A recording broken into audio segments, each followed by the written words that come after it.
Alright, we're running on corn. Shouldn't be. We should be doing beans. I got 200 acres of beans down, about 20 miles away, but this guy, I understand he needed to get this out for his cattle. Excuse me. And it'll be nice. We get this field done, and then we're all done in Weeping Water area, so then I can move. I don't have to worry about coming back here for whopping, 15, 20 acres of corn or whatever, and or 40 acres would have been this field, but yeah, this customer's on 6-row. Got my new knives and everything on here. Reversed the knives, new stripper plates. It's working really good. 6-row just seems like you can't get anything done.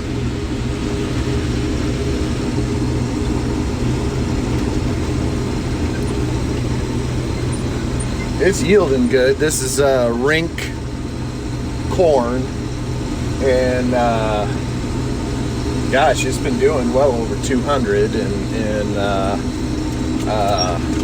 it's a little wet. It's a full season. He said that for our area, the best yielding is a pretty long season. Well, and he didn't plant. This one was planted maybe early May. I can't remember when he planted this, but yeah. So it's anywhere from 16 to 18, and hey, it's the end of October. Just get the dang stuff out. My elevator just beats us up with the dock, but oh well. We got snow coming on Monday night, which I was sure hoping we would have been done with this field when I got off work, but like I said, 6-row just takes so much longer, and these hills that we have here.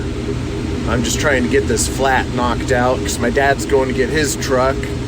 So hopefully the elevator closes at 6 o'clock. We can knock it. It'd be nice to be able to get this field done tonight. I sure hope we can. Between my grain cart, this guy's grain cart, wagons, I've got another grain cart, my dad's got a grain cart. Heck, I mean, we should be able to get about 3,000 bushel on wheels if we have to. So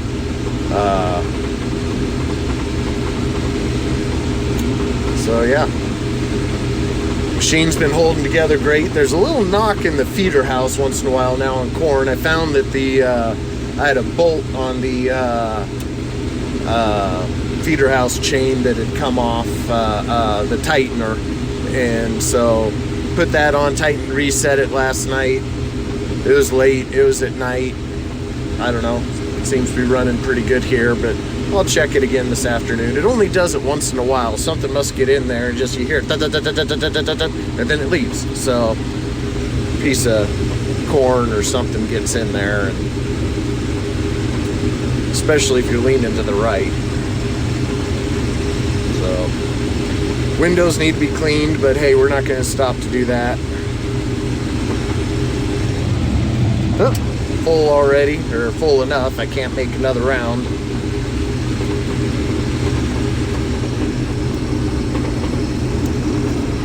And we'll put this on my grain cart, because my dad's going to get my truck, or his truck, so that would be enough to fill it. I can put a little more on here. Oh my, he's got enough. I can see it up in there. That's okay, we'll top her off. Oh, that's right, 6-row corn head. I gotta stay out farther.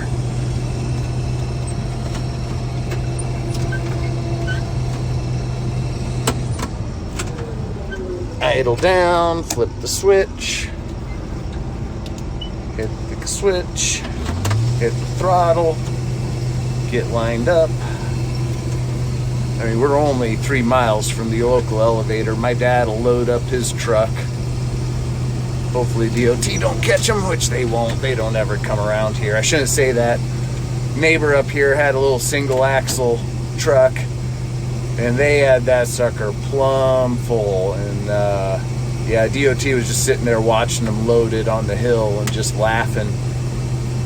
But the guy's only not even a mile from the elevator, so it's like, really, you're not going over any bridges or anything? It's, but he was a little sloppy with the way that he was loading it, or should I say, I mean, he was overdoing it.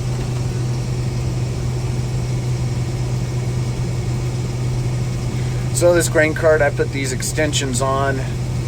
Gosh, I've had this grain cart a long time. I bought it up in Minnesota, pretty dang good price. Let me put some more on the back here. Well, now we won't. It served me very well. It'll hold about 1,000 bushels if I load it up right.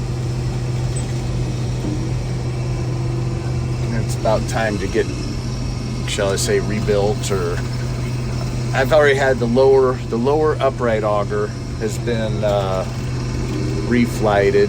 I got a hole in the tube on the bottom. I got a liner to put in there, and there's some guy I watched on the internet, well, it's How Farms Works, Brian. He slid it in his Brent, no problem, but yeah, this one here, it wasn't going to go in that easy, and I was ready to harvest, and I said, the heck with it, we're just welding it. Of course, I had an arc welder. That didn't work as well as I should have drove it down and used the wire feed. And once I did that the next day when it was light out, I welded it just fine, no problem. And that'll be a wintertime project. Pull that in the shed, and well, I can't do it in the shed. Got to be outside. We'll slide that liner in there, and I'm guessing the lower auger, the horizontal one, probably is needing to get rebuilt. I don't know. I'll have to see. If it is, that's kind of a pain on these Kinseys. I think you got to take the whole front assembly has to come off. Yeah, I don't know, but hey, I can't afford a different one. We're getting down here into the terraces now, so got it opened up. I'll show you some other time. They got plenty of room now to get the trucks through there. Something my dad made. This is kind of nice. Stirrups. You can sit back here, and every once in a while you can just relax, put your feet up.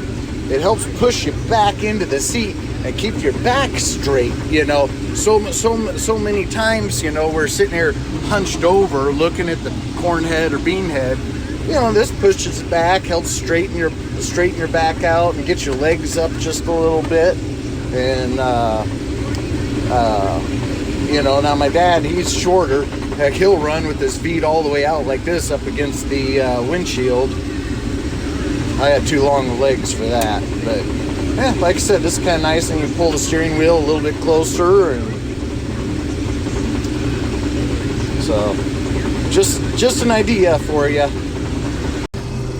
So here we have these terraces. Here's a terrace right here. Whenever I'm empty, that is when you want to go and start on the back slope of a terrace, which is where it's, darn it, the steepest, because you're leaning the combine downhill. If you have much grain in the grain tank, then it all goes down to the downhill tire, and ooh, pay attention, Justin. And then you put too much weight on that tire out there, and there's that damn knocking again, and then it goes away.